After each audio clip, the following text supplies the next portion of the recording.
നമസ്കാരം. പശ്ചിമേഷ്യയെ ഭീതിയിലാഴ്ത്തി Israel Hezbollah സംഘർഷം രൂക്ഷമാകുന്നതിനിടെ Mossad ആസ്ഥാനം ലക്ഷ്യമിട്ട് മിസൈലുകൾ തൊടുത്ത് സായുധ സംഘമായ ഹിസ്ബുള്ള.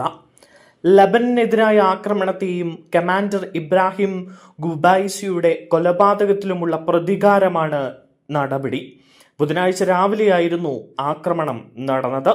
അതേസമയം ഹിസ്ബുള്ള ആക്രമണം തടഞ്ഞതായി ഇസ്രായേൽ സൈന്യം അറിയിച്ചിട്ടുണ്ട്. മിസൈൽ ലോഞ്ചറുകൾ തകർത്തതായും സൈന്യം വ്യക്തമാക്കുന്നു.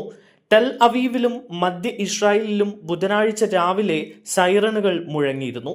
ഇതാദ്യമായാണ് ടെൽ അവീവ് ലക്ഷ്യമിട്ട് ഹിസ്ബുള്ള മിസൈൽ ആക്രമണം നടത്തുന്നത്. അക്രമത്തിൽ ആളപായമോ നാശനഷ്ടമോ റിപ്പോർട്ട് ചെയ്തിട്ടില്ല. അതേസമയം ഹിസ്ബുള്ളക്കെതിരായ വ്യോമാക്രമണം ഇസ്രായേൽ തുടരുകയാണ്. ലബനനിലെ ഇസ്രായേൽ നടപടികൾ വ്യക്തമാക്കുന്ന ഒരു വീഡിയോയും ഇപ്പോൾ പുറത്തു വന്നിട്ടുണ്ട്. ഹിസ്ബുള്ള കമാൻഡർ ഇബ്രാഹിം ഗുബൈസിയും മറ്റ് 6 പേരും ചൊവ്വാഴ്ചയിലെ ആക്രമണത്തിൽ കൊല്ലപ്പെട്ടിരുന്നു. ഹിസ്ബുള്ള റോക്കറ്റ് വിഭാഗത്തിന്റെ കമാൻഡറാണ് അദ്ദേഹം. മറുപടിയായി വടക്കൻ ഇസ്രായേലിലേക്ക് ഹിസ്ബുള്ള 300ഓളം റോക്കറ്റുകളാണ് അയച്ചത്. 1 വർഷത്തോടടുക്കുന്ന ഗാസ യുദ്ധത്തിനിടെയാണ് ലബനനിലും ഇസ്രായേൽ പുതിയ പോർമുഖം തുറന്നിരിക്കുന്നത്. ഇസ്രായേലിന്റെ 60 കിലോമീറ്റർ ഉള്ളിലുള്ള സ്ഫോടക വസ്തുശാലയെ ലക്ഷ്യമിട്ട് തിങ്കളാഴ്ച രാത്രി ഫാദി റോക്കറ്റുകൾ അയച്ചുവെന്ന് ഹിസ്ബുള്ള പറഞ്ഞു.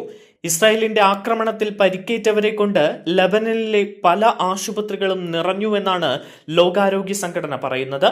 ഇസ്രായേലിലെ ഹൈഫയിലുള്ള പ്രധാന ആശുപത്രി പ്രവർത്തനങ്ങളെല്ലാം ഭൂഗർഭ അറകളിലേക്ക് മാറ്റിയിട്ടുണ്ട്. ഹൈഫയിൽ ഹിസ്ബുള്ള റോക്കറ്റ് ആക്രമണം നടത്തിയതിനാലാണ് ഇത്. ഗാസയിൽ ഹമാസിന് പിന്തുണ പ്രഖ്യാപിച്ച് ഇസ്രായേലിന്റെ അതിർത്തിയിലേക്ക് 1 വർഷമായി റോക്കറ്റ് അയക്കുകയാണ് ഹിസ്ബുള്ള.